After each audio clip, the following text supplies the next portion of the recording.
जस्य प्रसादाद भगवत प्रसाद जस्य प्रसादानुभूति कुतुहल दयां तवं त्रिशन्नं वन्दे गुरुं शिशरणारविन्दं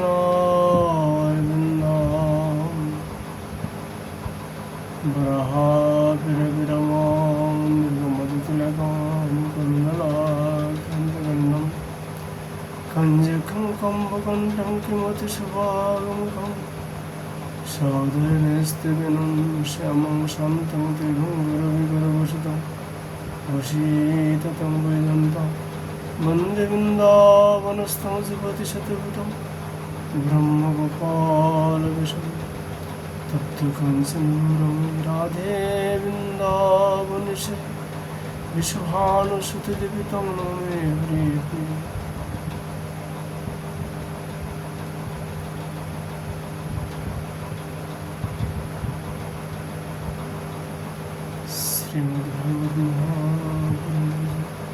श्रीमद्भागवत भद्रे विशाल भगवान की जय, नारायण भगवान की जय, नारद जी भगवान की जय, श्री कृष्ण द्वैपायन वैष्णव भगवान की जय, सुखदेव गोस्वामी की जय, परीक्षित जी महाराज की जय, सूत जी महाराज की जय, शुनकादि ऋषियों की जय, सीताविंद की जय, भक्तवृंद की जय, श्रीमद्भागवत महापुराण की जय, श्री गुरु महाराज की जय। जय श्री राधे श्याम निताई गौर हरि बोल। आज आलोचना का विषय वस्तु है श्रीमद् भागवत जी का दशम स्कंदो षोडश अध्याय कालिय पर कृपा।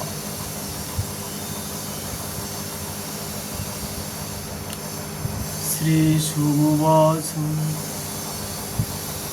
विरक्को दूषितं कृष्णं कृष्ण कृष्णाहिना विभो तस्याभिशुद्धिमन्निसंसर्पो तमुद्भाषयो। श्री सुखदेव जी कहते हैं, परीक्षित, भगवान श्री कृष्ण ने देखा कि महाबीजधर कालियो नाग ने जमुना जी का जल विषला जल कर दिया। तब जमुना जी को शुद्ध करने के विचार से उन्होंने वहां से उस सर्प को निकाल दिया।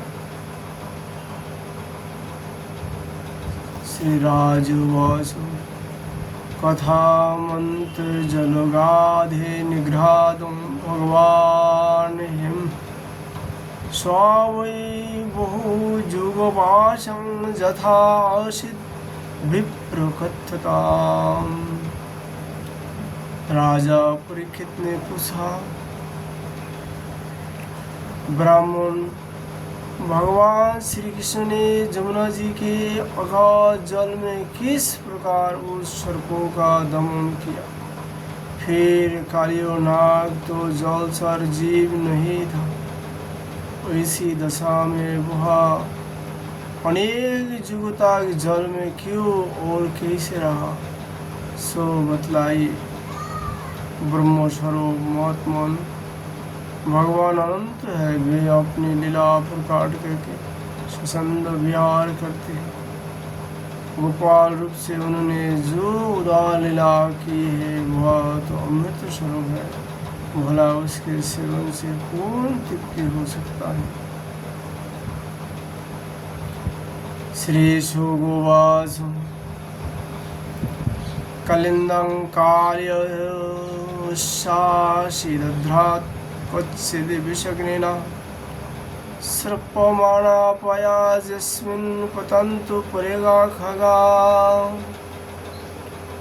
श्री सुखदेव जी ने कहा, परीक्षित, जमुना जी में कालियो नाग का एक कुंड था, उसका ज्वाल विष की गर्मी से खोलता रहता था। यहाँ तक कि उसके ऊपर उड़ने वाले पक्षी भी झुलस कर उसमें गिर जाया करते थे। उसके विषैले जल की उत्ताल और तरंगों का स्पर्श करके तथा उसकी छोटी छोटी बूंदें लेकर जब वायु बाहर आती और तट के घास पात वृक्षों पशु पंछी आदि का स्पर्श करती तो वे उसी समय मर जाते थे। परीक्षित, भगवान का अवतार तो दुष्टों का दमन करने के लिए होता है। तो जब उन्होंने देखा कि उस सांप के विष का वेग बड़ा प्रचंड भयंकर है और वह भयानक विष ही उसका महान बल तथा उसके कारण मेरे विकार का स्थान जमुना जी भी दूषित हो गया है। तब भगवान श्री कृष्ण अपने कमर का फेंटा कस कर एक बहुत ऊंचे कदम्ब के वृक्ष पर चढ़ गए और वहां से ताल ठोकर उस विषैले जल में कूद पड़े।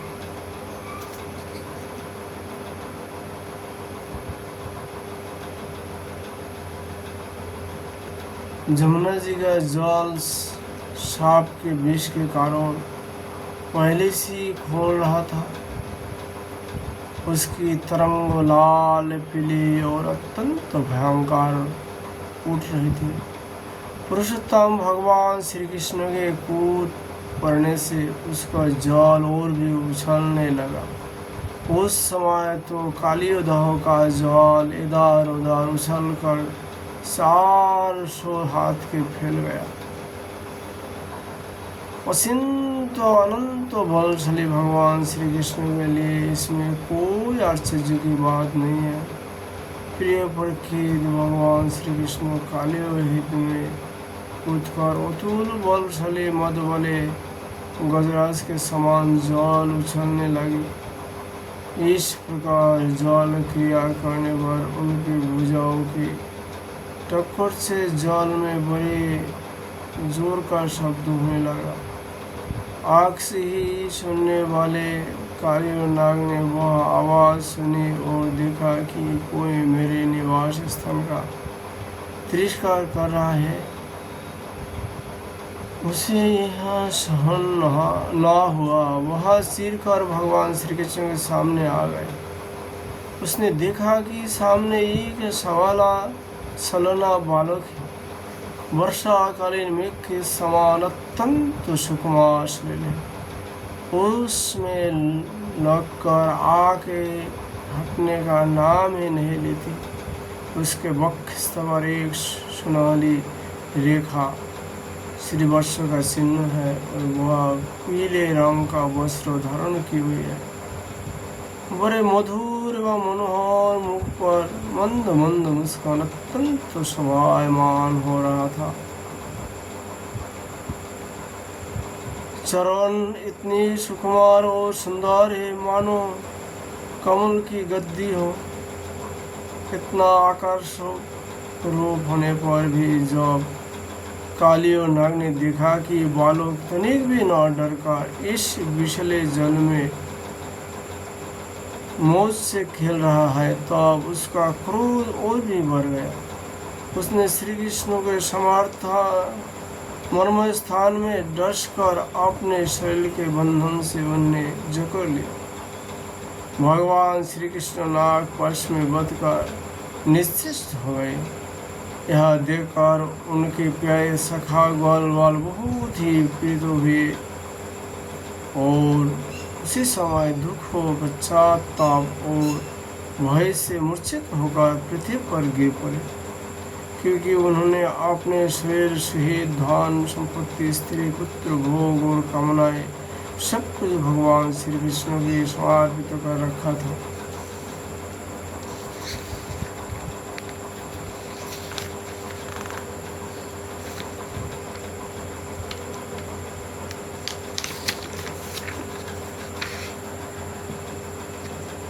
गाय बैल बसिया और वस्त्र बड़े दुख से टकराने लगे। श्री कृष्ण की और ही उनकी टकटोकी बाज रही थी। वे डर कर इस प्रकार खड़े हो गए मानो रो रहे हो। उस समय उनका शरीर हिलता डोलता ताकना था। इधर ब्रज में पृथ्वी आकाश और शरीर में बड़े भयंकर भयंकर तीन प्रकार के उत्पात उठ खड़े हुए हैं, जो इस बात की सूचना दे रहे थे कि बहुत ही शीघ्र कोई अशुभ घटना घटने वाली है। नंद बाबा आदि गोपों ने पहले तो उन अशुभों को देखा और पीछे यह जाना कि आज श्री कृष्ण बिना बलराम के ही गाय चरने चले गए। वे भय से व्याकुल हो गए। वे भगवान का प्रभाव नहीं जानते थे, इसलिए उन अशोकों को देखकर उनके मन में यह बात आई कि आज तो श्री कृष्ण की मृत्यु ही होगी। वे उसी क्षण दुख शोक और भय से आतुर हो गए, क्योंकि न हो श्री कृष्ण ही उनके प्राण मान और सर्वसा जो थे। प्रिय परीक्षित, ब्रज के बालक वृद्ध और स्त्रियों का स्वभाव गायों जैसा ही वात्सल्यपूर्ण था। वे मन में वैसे बात आते ही अत्यंत दीन हो गए और अपने प्यारे कन्हैया को देखने की उत्कट लालसा से घोड़ द्वार छोड़कर निकल पड़े। बलराम जी स्वयं भगवान के स्वरूप और सर्वशक्तिमान है। उन्होंने जब ब्रजवासियों को इतना कातर और डर इतना आतुर देखा तब उन्हें हंसी आ गई, परंतु वे कुछ बोले नहीं, चुप ही रहे, क्योंकि वे अपने छोटे भाई श्री कृष्ण का प्रभाव भली भांति जानते थे। ब्रजवासी अपने प्यारे श्री कृष्ण को ढूंढने लगे। कोई अधिक कठिनाई ना हुई, क्योंकि मार्ग में उन्हें भगवान की चरण चिन्ह मिलते जाते थे, जो कमल अंकुश आदि से युक्त होने के कारण उन्हें पहचान होती जाती थी। इस प्रकार वे जमुना तट की ओर जाने लगे। सुखदेव जी कहते हैं, परीक्षित, मार्ग में गौए और दूसरे के चरण चिन्हों के बीच बीच में भगवान के चरण चिन्ह भी देखी जाती थी। उनमें कमल जो अंकुश वज्रो ध्वजा के चिन्ह बहुत ही स्पष्ट थे। उनने देखा वे बहुत शीघ्रता से चले। उन्होंने दूर से ही देखा कि कालियों नाग के शरीर पे बांधे हुए श्री कृष्ण चेष्टाहीन हो रहे हैं। कुंडों के किनारे पर ग्वाल अचेत हुए पड़े हैं और गुए बेल वस्त्र आदि बड़े आर्त स्वर से डकरा रहा है। यहाँ सब देखकर वे सब गो अत्यंत व्याकुल और अंत में मूर्छित हो गए। गोपियों का मान अत्यंत गण निलाय भगवान श्री कृष्ण के प्रेम के रंग में रंगा हुआ था। वे तो नित्य निरंतर भगवान के सौहार्द, उनका मधुर मुस्कान, प्रेम भरी सिद्धवान तथा मीठी वाणी का स्मरण करते रहती थी। जब उन्होंने देखा कि हमारे प्रियतम श्याम सुंदर को काली सांप ने जको रखा है, तब तो उनके हृदय में बड़ा ही दुख और बुरी ही जलन हुए। अपने प्राण वल्लभ जीवन सर्वसा के बिना उन्होंने तीनों लोग सुने दिखने लगा। माता जशोदा तो अपने लाल के पीछे काले हुए दाव में कूदने ही जा रही थी, परंतु गोपी ने उन्हें पकड़ लिया। उनके हृदय में भी वैसी ही पीड़ा थी। उनका आंखों से भी आंसू की झाड़ी लगी हुई थी। सबकी आंखें श्री कृष्ण के मुख कमल पर लगी थी। जिनका शरीर में चेतना थी, वे ब्रजमोहन श्री कृष्ण की पुतना बध आदि का प्यारी प्यारी उषज्जु की लीलाएं कहाँ कहाँ कहाँ यशोदा जी को धीरोज बताने लगी, किंतु अधिकांश तो मुर्दे की तरह पर ही गई थी। परीक्षित, नंद बाबा आदि के जीवन प्राण तो श्री कृष्ण ही थे। वे श्री कृष्ण के लिए काले युद्ध में घुसने लगे। यह देखकर श्री कृष्ण का प्रभाव जानने वाले भगवान बलराम जी ने इन्हीं की समाज बुझाकर उन्हीं को बलपूर्वक और उन्हीं को उनके हृदय में प्रणाम करके रोक दिया। परीक्षित, यह सांप के शरीर से बांधे जाना तो श्री कृष्ण की मनुष्य जैसा ही एक लीला थी। जब उन्होंने देखा कि ब्रज के सभी लोग स्त्री और बच्चों के साथ मेरे लिए इस प्रकार अत्यंत दुखी हो रहे हैं और सचमुच मेरे सिवाय इनका कोई दूसरा सहारा भी नहीं है, तब वे एक मुहूर्तों तक सर्प के बंधन में रहकर बाहर निकाल आए।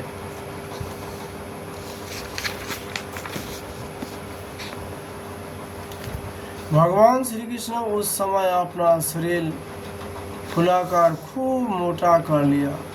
इससे सांप का शरीर टूटने लगा। वह अपना नाक पार छोड़कर अलग खारा हो गया और क्रोध से आग बबूला हो अपने फना ऊंचा करके फुफकारे मारने लगा।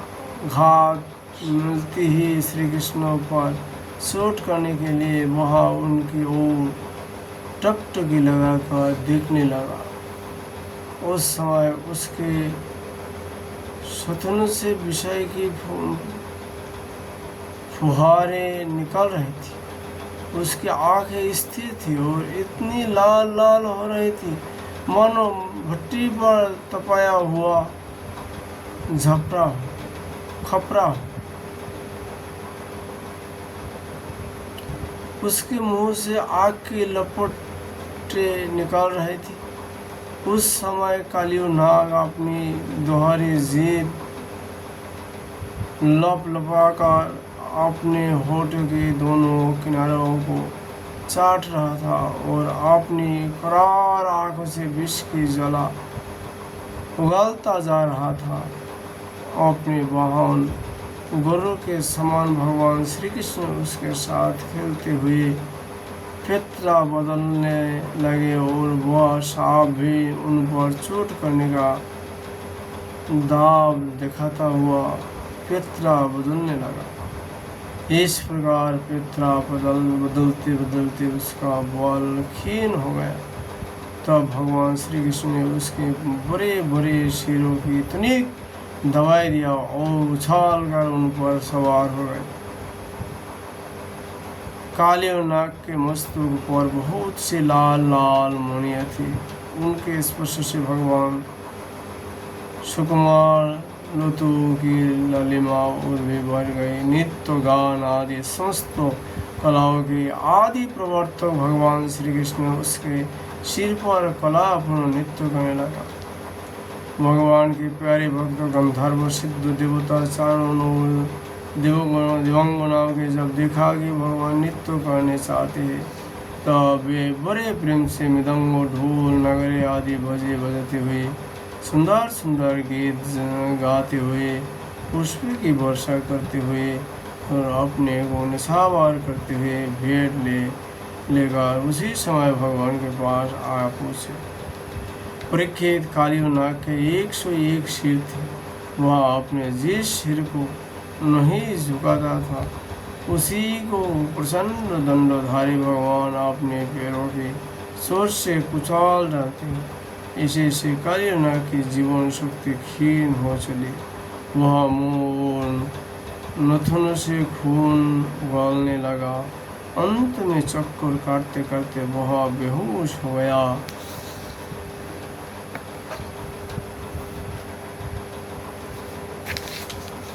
तनिक भी चेत होता तो वह अपनी आंखों से विष उगलते उगलने लगता और क्रोध के मारे जोर जोर से फूंक फूंक करे मारने लगता। इस प्रकार वह अपने सिर में से जिस सिर को ऊपर उठाता उसी को नाचते हुए भगवान श्री कृष्ण अपने चरणों की ठोकर से झोंका कर रोड डालता। उस समय पुराण पुरुषोत्तम भगवान श्री कृष्ण के चरण पर जो खून की बूंद उड़ती थी उनसे वैसा मालूम होता मानो रक्त पुष्पों से उनकी पूजा की जा रही है। सुखदेव कहते हैं, परीक्षित, भगवान के इस प्रकार अद्भुत तांडव नित्य से कालियों के फन रूप छत्ते छिन्न भिन्न हो गए। उसका एक एक अंग चूर चूर हो गया और मुंह से खून की उल्टी होने लगी। अब उसे सारे जगत के आदि शिक्षक पुराण पुरुष भगवान श्री नारायण की स्मृति हुई। वह मन ही मन भगवान की शरण में गया। भगवान श्री कृष्ण के उद्धार में संपूर्ण विश्व है, इसलिए उनके भारी बोझ से काली और नाग के शरीर की एक एक गांठ ढीली पड़ गई। उनकी तुरियों की सूझ से उसके छत्तों के समान फौन छिन्न भिन्न हो गए। अपने मोतियों की यह दशा देखकर उसकी पत्नियां भगवान की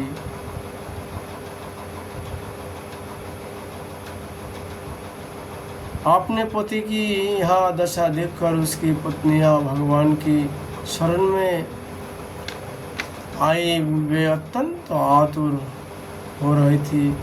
भय के मारे उनकी वस्त्र भूषण अस्त व्यस्त हो रहे थे और केश की चोटियाँ भी बिखार रही थी। उस समय उन शादी नाग पत्नियों के चित्त में बड़ी घबराहट थी। अपने बालकों को आगे करके वे पृथ्वी पर लौट गई और हाथ जोड़कर उनने समस्त प्राणियों को एकमात्र स्वामी भगवान श्री कृष्ण को प्रणाम किया। भगवान श्री कृष्ण शरणागत वत्सल जानकर अपने अपराधी पति को छोड़ने की इच्छा से उन्होंने उनकी शरण ग्रहण किया। नाग पत्नियों ने कहा, प्रभु, आपका यह अवतार ही दुष्टों के दंड देने के लिए हुए है, इसलिए इस अपराध को दंड देना सर्वथा उचित। आपकी दृष्टि में शत्रु और पुत्रों का कोई भेदभाव नहीं है, इसलिए आप जो किसी को दंड देते हैं वह उसके पापों का प्रायश्चित कराने और उसका परम कल्याण करने के लिए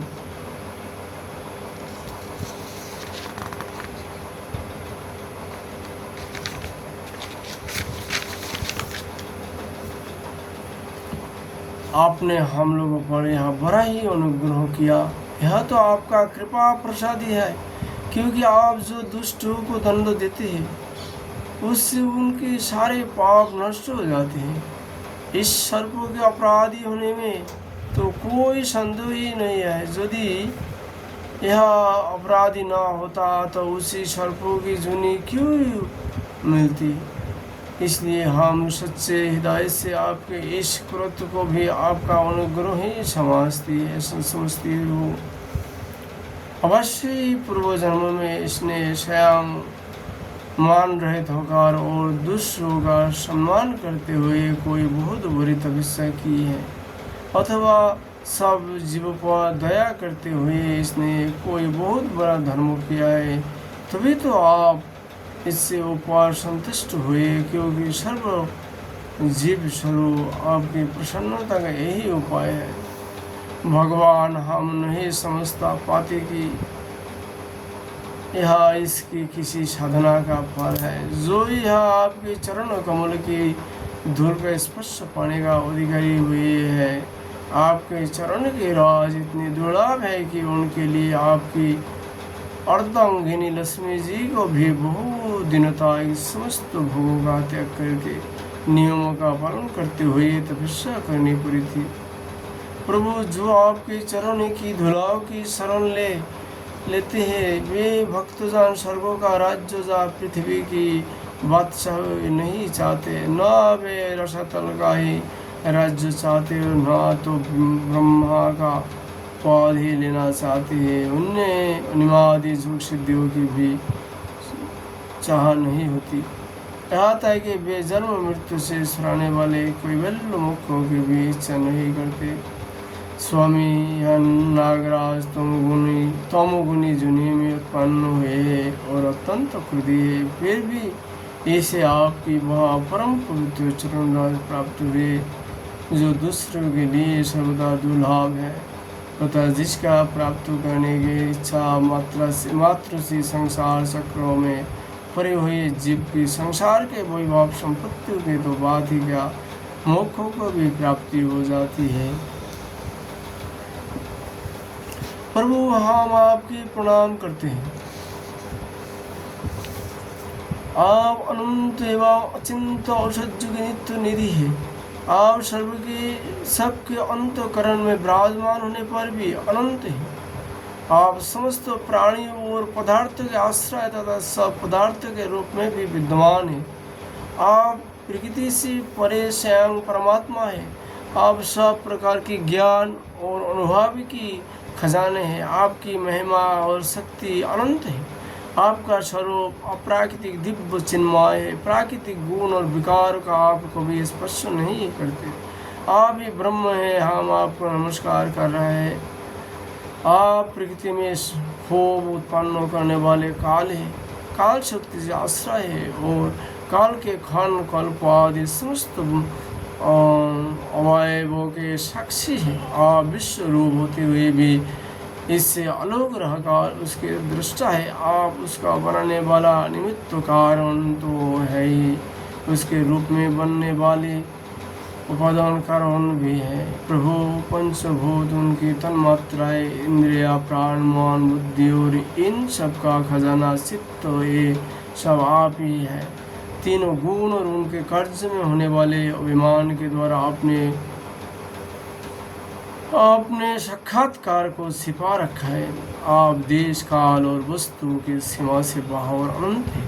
सूक्ष्म से भी सूक्ष्म और कार्यकरण समस्त विकार से भी एक राज विकार रहित और सर्वज्ञ है।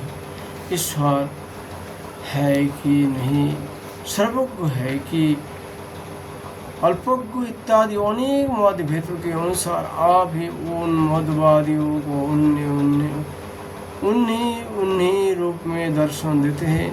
समस्त शब्दों के अर्थ में रूप में तो आप ही है, शब्द के रूप में भी है, तथा उन दोनों का संबंध जोड़ने वाले शक्ति भी आप ही है। हम आपके नमस्कार करते हैं। पृथक अनुमान आदि जितने भी प्रमाण हैं उनका प्रमाणित तो करने वाले मूल आप ही है। समस्त शास्त्र आपसे ही निकाले हैं और आपका ज्ञान स्वतःसिद्ध है। आप ही मन की लगाने के विधेयक रूप में और उसका सब कहने से हटा लेने की आज्ञा के रूप में प्रवृत्ति मार्ग और निवृत्ति मार्ग, इन दोनों के मूल भेद भी स्वयं आप ही है। हम आपको बार बार नमस्कार करती हूँ।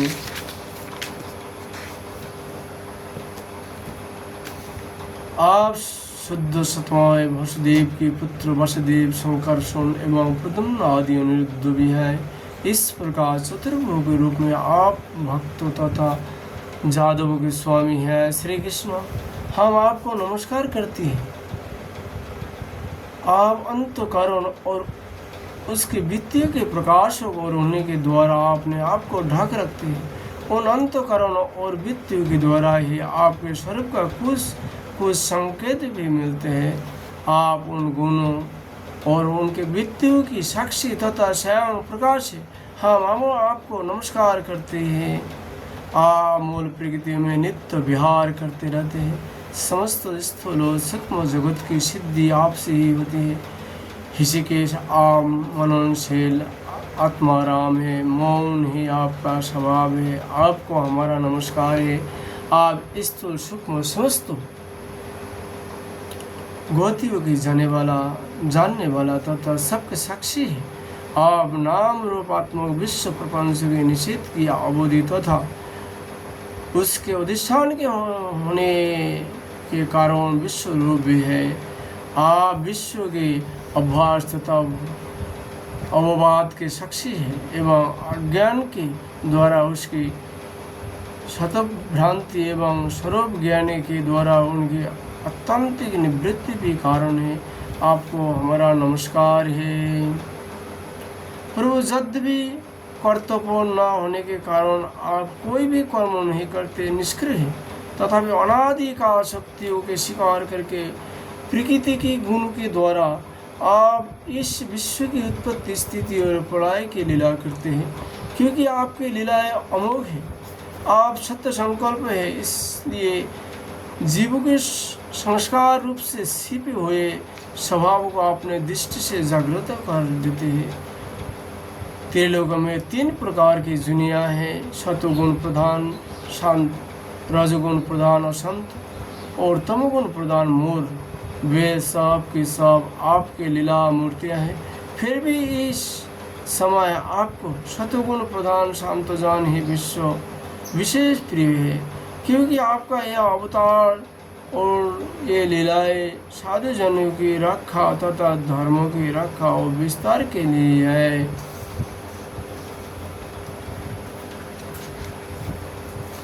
संतो आत्मन स्वामी को एक बार अपनी प्रजा का अपराध सह लेना चाहिए। यह मोर है, आपको पहचानता नहीं है, इसलिए इसे क्षमा कर दीजिए। भगवान कृपा कीजिए, अब यह सर्प मरने ही वाला है। साधु पुरुष सदा से ही हम अबलाओं पर दया करते आए हैं, अतः आप हमें हमारे प्राण स्वरूप पतिदेव को दे दीजिए। हम आपकी दासी हैं, हमें आप आज्ञा दीजिए, आपका क्या सेवा करें।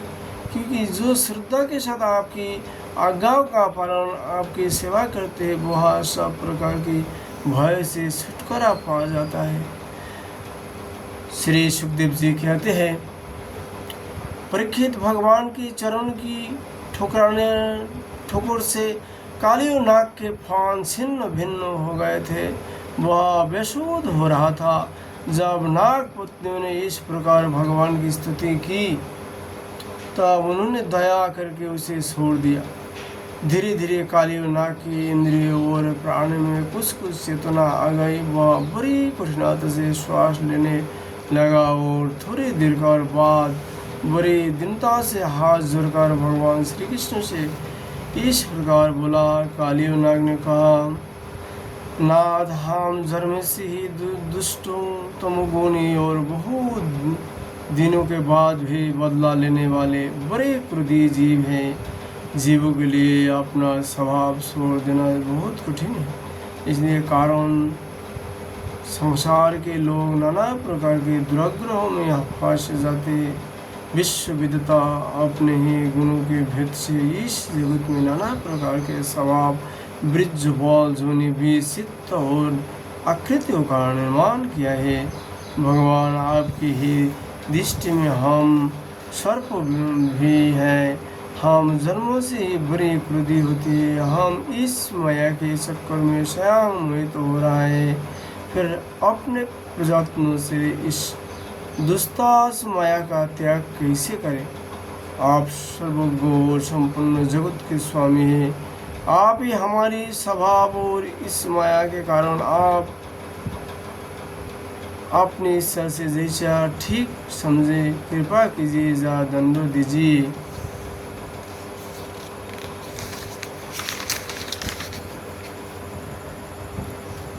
सुखदेव जी कहते हैं, काली और नाग की बात सुनकर लीला मनुष्य भगवान श्री कृष्ण ने कहा, सर्प, अब तुझे यहाँ नहीं रहना चाहिए।